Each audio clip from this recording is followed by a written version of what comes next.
It's a story science can't fully explain. A bond deeper than genetics. I've seen the security footage myself. Cherry blossom petals falling, a white gorilla, and an elderly woman in a wheelchair. It was a moment of pure connection, a goodbye in its most honest form. And it all started with a raid on a laboratory. It was the year 2006, and I was a researcher for a private animal rights organization, keeping watch on a lab I'd suspected for months. Genetic engineering was advancing rapidly, and not always ethically. Finally, one night, I managed to get inside, and what I saw shook me to my core. In a small cage, in the middle of that cold, sterile room, lay a gorilla infant with fur as white as snow. All the other gorillas were dark-colored, natural-looking. But this infant, it defied the laws of nature, covered in perfect whiteness. Looking at the files, I learned the truth. This was one of the first genetically modified gorilla infants. Not albino. The result of deliberate intervention. Scientists had tampered with its genetics, likely to display it as a rare species, maybe even sell it to wealthy collectors.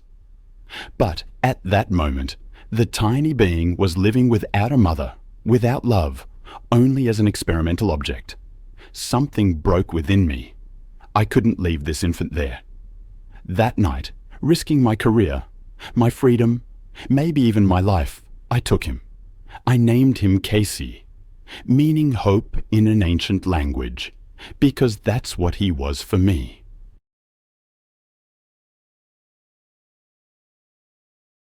Proof that humanity could still do good, that love was stronger than science. The first days weren't easy. Kesi had been traumatized. He cried through the nights, trembled in my arms. But I didn't give up. I fed him, warmed milk, sang lullabies for hours, slowly gaining his trust by showing him I was there every time he woke up. As months passed, the bond between us grew stronger. As Kesi grew, his light shone even brighter. He didn't just develop physically. His intelligence, his ability to empathize, his loving gaze amazed everyone, as if he was now receiving back all the love he had lost in that laboratory cell, multiplied. When he turned 3, Kesi was already too big to climb on my shoulder. But he still came to my side every morning, rested his huge head on my knees, waited for my hands to wander through his fur. This ritual was the most sacred moment for me, a time for a silent conversation we both shared.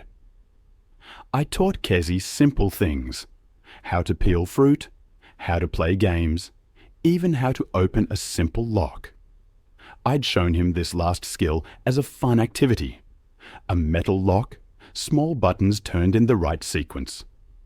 Kesi thought it was a game, but it was one of the most important gifts I could give him: the ability to understand the idea of freedom. Years passed. When Kesi turned 10, he was already over 200 killing.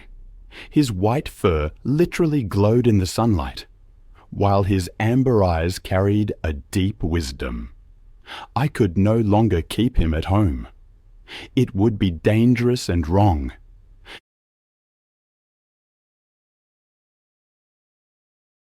She understood everything, felt everything, yet couldn't fully express anything.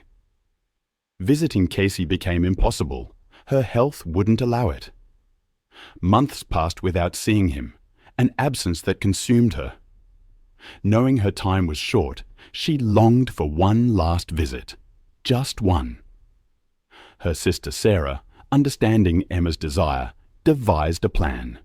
She contacted the Rehabilitation Center, secured special permission, and one spring morning, amidst dancing cherry blossoms, she wheeled Emma to the center. People stared, pitying, as they passed along the main path, but Emma noticed none of them. Her attention was fixed on a distant figure in a large outdoor enclos, Kesi, standing like a white giant. Sarah slowly pushed the chair toward the garden. Sunlight warmed Emma's face. Cherry blossoms landed in her hair, but her gaze remained solely on him, Kesi, her son. They stopped just before the bars. Kesi, back turned, sat on a large rock. Emma tried to call him, but only rasping sounds escaped her lips. Tears streamed down her face. To be so close, yet unable to see him, was unbearable. Sarah touched her shoulder. "Let me call him," she whispered. But then, as if by a miracle, Kesi turned his head. Perhaps he felt the vibration, or maybe instinct whispered in his ear. His amber eyes locked onto Emma. In that moment, the world went silent. Only the woman and the gorilla remained. Mother and son, reunited after years.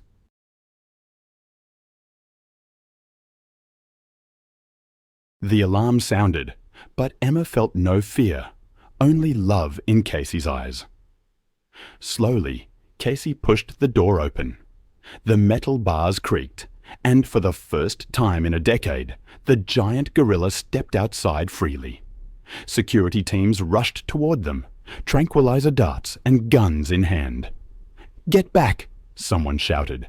"The animal has gotten loose." But Kesi ignored them, focusing solely on Emma. With deliberate, careful steps, as if approaching something fragile, he moved toward her. Sarah stood frozen behind the chair, unable to move. Emma struggled to give her a signal.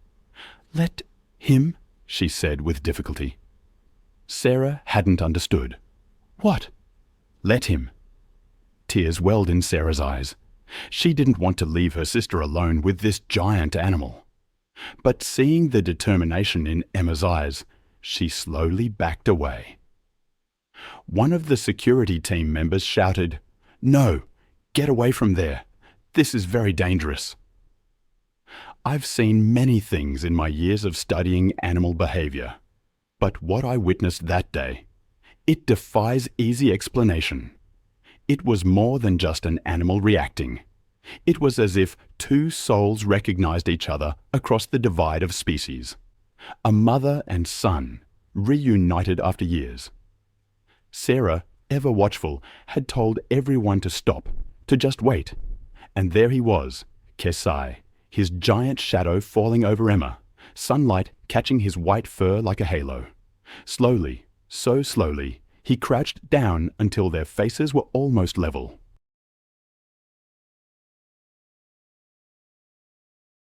They understood now that this wasn't a threat, but love. Dr. Alan Thompson, the center's director, stepped forward. His eyes welled up behind his glasses. He'd worked with animals for decades, but never seen such a bond. "The most extraordinary thing I've ever witnessed," he said, his voice trembling. "This is something even science can't explain." Sarah was crying, and other visitors silently shed tears. Everyone understood that this wasn't just a woman and a gorilla.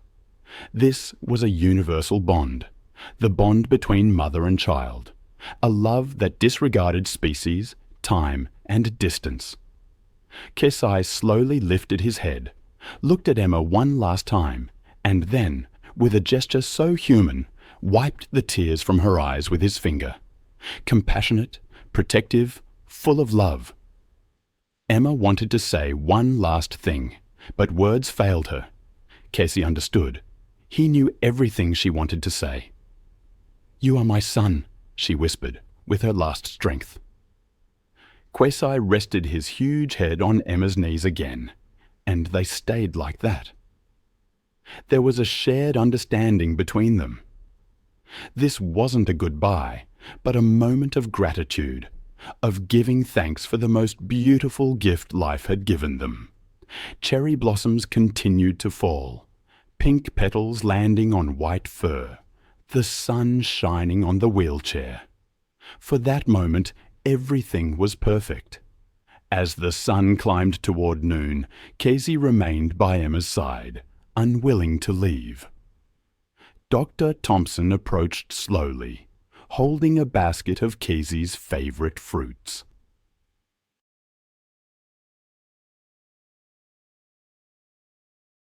"Kesi," he said softly, "come on, buddy.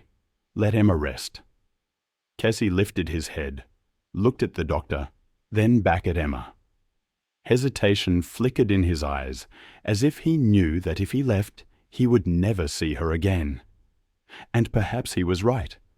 Emma, gathering her last strength, gently pushed him away with her hand. "Go," she whispered. "Be well."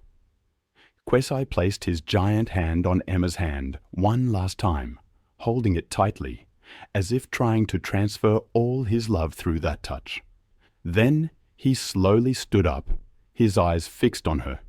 He took a few steps back, stopped, turned, looked at Emma one last time, and in that look was everything: gratitude, love, farewell, and a silent promise that he would never forget her.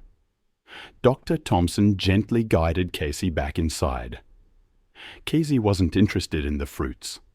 He only looked back at Emma, his head turned, his eyes never leaving her. When the door closed, Kesi stood there, leaning against the bars, motionless, silent, just watching Emma. Sarah moved behind the wheelchair. "Should we go?" she asked, her voice trembling. Emma nodded slightly. Yes, it was time to go. But something wasn't breaking inside her. This was peace. I'll never forget the story of Kesi and Emma. It's a story of a bond that defied species, a love that echoed even after death. It reminds me that connections can be forged in the most unexpected places, and that love, in its purest form, transcends all boundaries.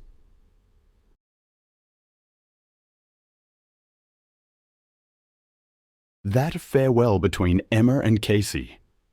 It was a real farewell, and they both knew it. As the chair began to turn, Kesi made a sound, a long, pain-filled call. It was the kind of sound gorillas make only in very special situations, a mother's call or a son's call. As they moved toward the center's exit, people silently made way. Everyone was still under the influence of that moment. Some were crying.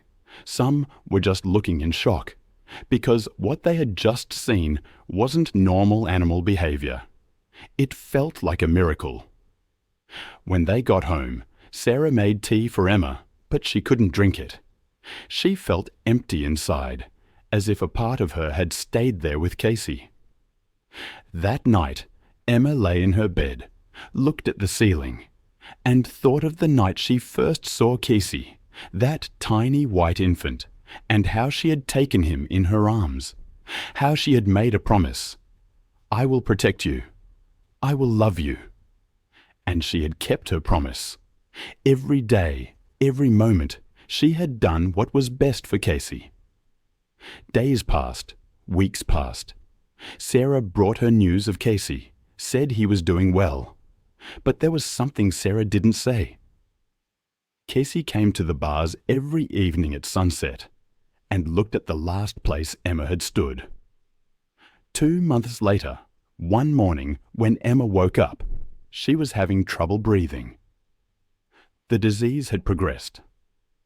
Sarah called the ambulance, but Emma refused. She didn't want to go to the hospital. She wanted to be at home, in peace. That night, as she lay in her bed, she looked out the window.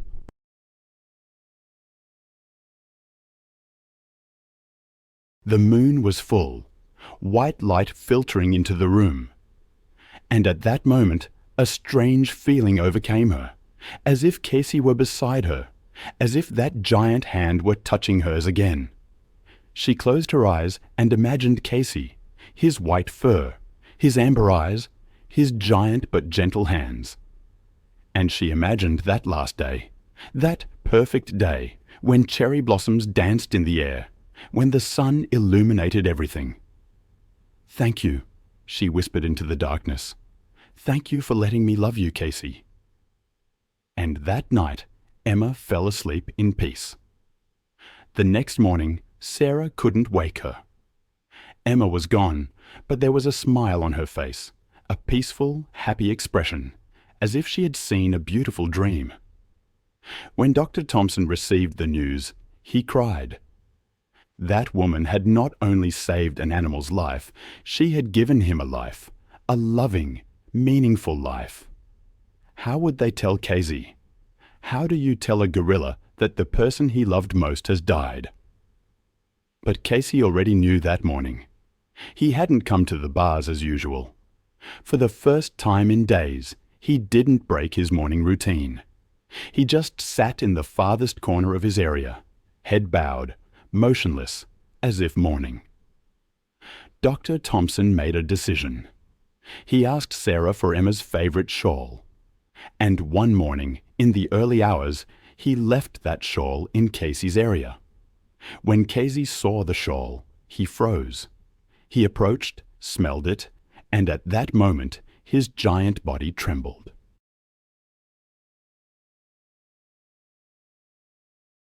His hands grasped the shawl, brought it to his face, and smelled it for a long, long time. This was Emma's scent, lavender and daisy. Kesi had never forgotten that scent. He gently pressed the shawl to his chest, bowed his head. From that day on, Kesi slept with that shawl every night. In the morning, he would take it with him, protected it as if it were a treasure. This was Kesi's way of maintaining his connection with Emma. Months passed. Kesi slowly returned to normal. He ate, he played, he lived. But every evening at sunset, he would take that shawl with him and come to the bars. He would sit there, wait, and perhaps, in a way, Emma was always there.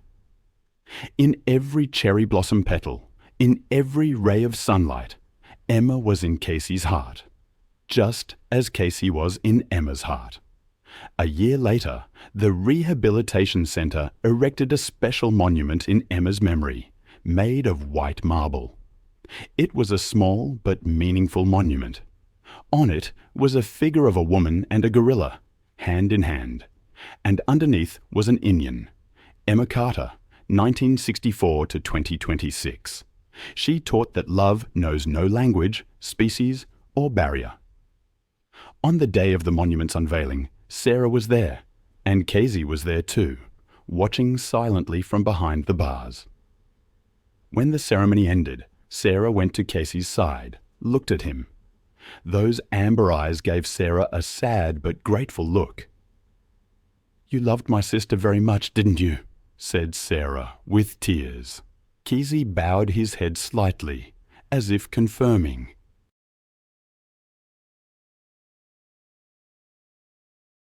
"She loved you very much too," said Sarah. "Know that." And Kesi, at that moment, made a strange sound, soft, sweet, sad, one of those rare sounds with which gorillas express their deepest feelings. Years passed. Kesi lived a long and happy life. Grey strands had appeared among his white fur, but that sparkle in his eyes never disappeared, and he carried Emma's shawl with him until he died. One autumn morning, Kesi peacefully passed away. Veterinarians said his heart had stopped, but caretakers said something else. He finally went to be with Emma. They buried Kesi right next to Emma's monument and wrote on it, "Kesi, 2006 to 2023. He knew what love was, and he never forgot it." That night, the full moon illuminated both graves. Emma and Kesi, mother and son, two souls finally together again. And you could see cherry blossom petals dancing in the wind, even though it wasn't the season, as if Emma and Kesi were somehow still showing their love. I find myself returning to this story again and again.